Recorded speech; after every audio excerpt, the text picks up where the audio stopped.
Assalamualaikum warahmatullahi wabarakatuh. Perkenalkan, nama saya Risalatul Ulami, NIM 2031050010001. Definisi atau pengertian al-hadis. Istilah hadis pada sastra berasal dari bahasa Arab, yaitu dari kata al-hadis, yang artinya adalah perkataan, percakapan, ataupun berbicara.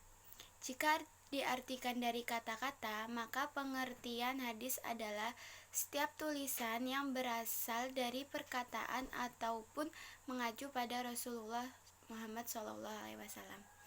Dalam terminologi agama Islam sendiri menyatakan bahwa hadis merupakan setiap tulisan yang melaporkan ataupun mencatat seluruh catatan, perkataan, perbuatan, dan tingkah laku Nabi Muhammad SAW.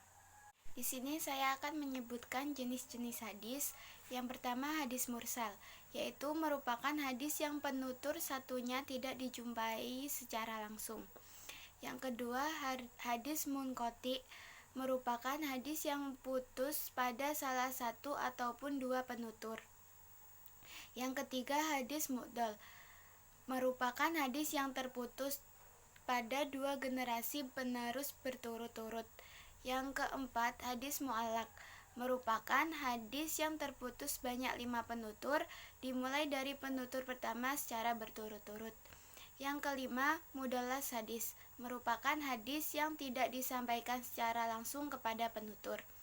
Yang terakhir, hadis musnad, merupakan hadis yang penuturnya paling jelas dan tidak terpotong sama sekali. Sekarang pengertian as-sunnah.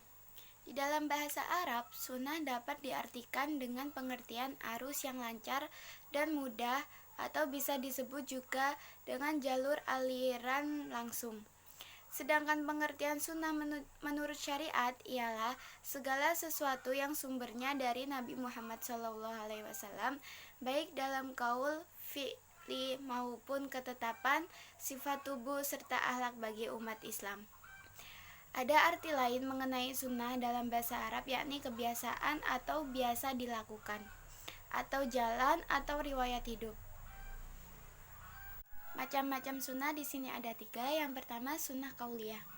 Sunnah qauliyah adalah suatu ucapan dari Nabi Muhammad, baik ketika Nabi belum diutus untuk menjadi nabi para umat Islam maupun sudah diutus. Yang kedua yaitu sunnah fi'liyah.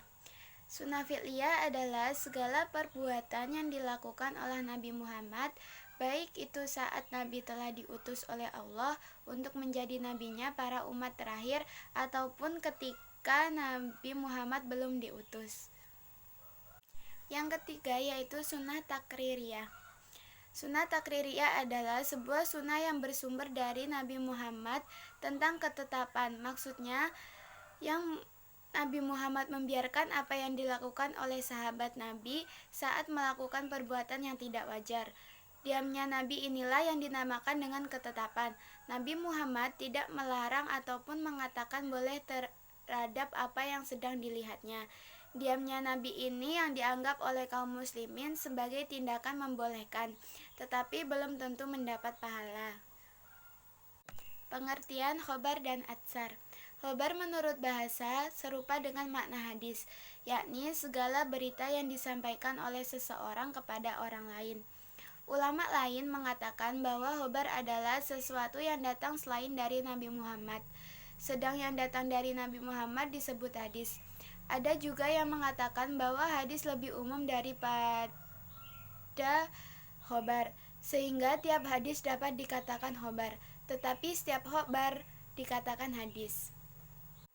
Adapun atsar menurut pendekatan bahasa sama pula artinya dengan khobar, hadis, dan sunnah.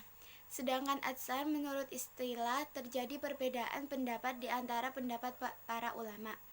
Sedangkan menurut istilah yaitu segala sesuatu yang diriwayatkan dari sahabat dan boleh juga disandarkan pada perkataan Nabi SAW. Jumhur ulama mengatakan bahwa atsar sama dengan khobar, yaitu sesuatu yang disandarkan kepada Nabi Muhammad SAW, sahabat, dan tabi'in. Sedangkan menurut ulama Khurasan bahwa atsar untuk yang mauquf dan khobar untuk yang marfu.